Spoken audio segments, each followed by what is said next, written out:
Selamat datang di Bung Tommy Channel. Jangan lupa subscribe, like dan sebar video ini, agar Bung Tommy Channel semakin berkembang.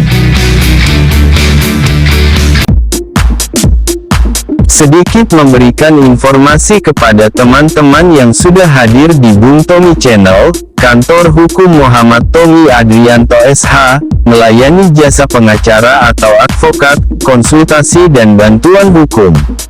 Kantor hukum ini menangani berbagai perkara, yaitu perkara pidana, cerai gugat, cerai talak, sengketa waris, sengketa tanah, hak asuh anak, perkara perusahaan, somasi, pembuatan dokumen penting, perkara ketenagakerjaan, perkara utang piutang, dan perkara hukum lainnya. Bagi teman-teman yang membutuhkan, bisa menghubungi nomor WA 085136700987. Selain itu, teman-teman bisa menghubungi melalui DM dengan mengunjungi Instagram pengacara Bung Tommy.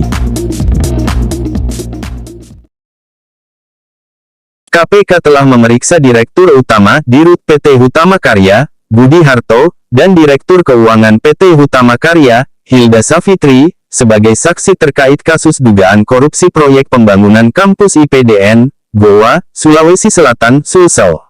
KPK menjelaskan kepada para saksi soal kewajiban mengembalikan kerugian negara sebesar 40,8 miliar rupiah.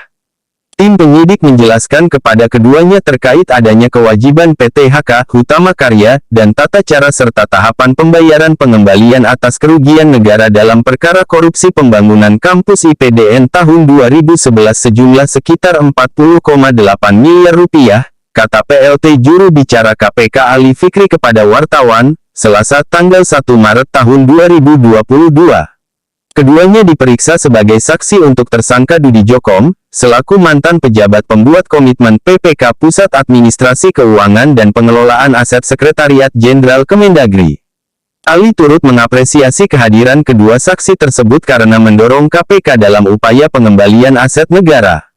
KPK mengapresiasi kehadiran pihak PT HK dimaksud sebagai wujud upaya optimalisasi aset recovery dan pemulihan kerugian keuangan negara akibat korupsi, kata Ali.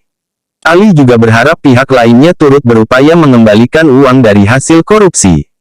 Kami juga berharap pihak-pihak lain yang turut diuntungkan dan diperkaya sebagaimana putusan pengadilan dalam perkara korupsi ini kooperatif mengembalikan kepada kas negara melalui KPK, ujarnya. KPK sebelumnya menetapkan Dudi Jokom sebagai tersangka, selaku mantan pejabat pembuat komitmen PPK Pusat Administrasi Keuangan dan Pengelolaan Aset Sekretariat Jenderal Kemendagri. Dudi Jokom dijerat sebagai tersangka dugaan korupsi proyek gedung IPDN di Sulsel dan Sulawesi Utara, Sulut. Selain itu, KPK menetapkan dua tersangka lain dalam kasus tersebut. Dua tersangka itu ialah Kepala Divisi Gedung PT Waskita Karya, Adi Wibowo, dalam kasus dugaan korupsi pembangunan gedung kampus IPDN di Sulsel, dan Kepala Divisi Konstruksi PT Adikarya, Dono Purwoko, dalam kasus dugaan korupsi proyek gedung kampus IPDN di Sulut. Mereka berdua telah ditahan. KPK menduga ada kesepakatan pembagian pekerjaan antara PT Waskita Karya dan PT Adikarya yang dilakukan sebelum lelang. Dudi diduga meminta fee sebesar 7% atas pembagian pekerjaan ini. Dudi kemudian diduga meminta pembuatan berita acara serah terima pekerjaan 100% pada 2011 agar dana bisa dicairkan. Padahal pekerjaan itu belum selesai. Dari kedua proyek itu, diduga negara mengalami kerugian total sekurangnya 21 miliar rupiah, yang dihitung dari kekurangan volume pekerjaan pada dua proyek tersebut. Proyek pembangunan kampus IPDN Sulawesi Selatan 11,18 miliar rupiah dan Sulawesi Utara 9,3 miliar rupiah, ujar Wakil Ketua KPK Alexander Marwata di Gedung KPK, Jalan Kuningan Persada, Jakarta Selatan, Senin, tanggal 10 Desember tahun 2018. Dudi juga telah terbukti bersalah melakukan tindak pidana korupsi pembangunan gedung kampus IPDN di Sumbar dan Riau.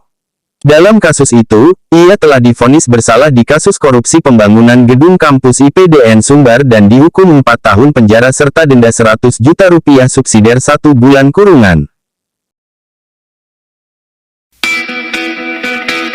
Sekian dahulu dan terima kasih bagi teman-teman yang sudah menyaksikan video konten dari Bung Tommy Channel.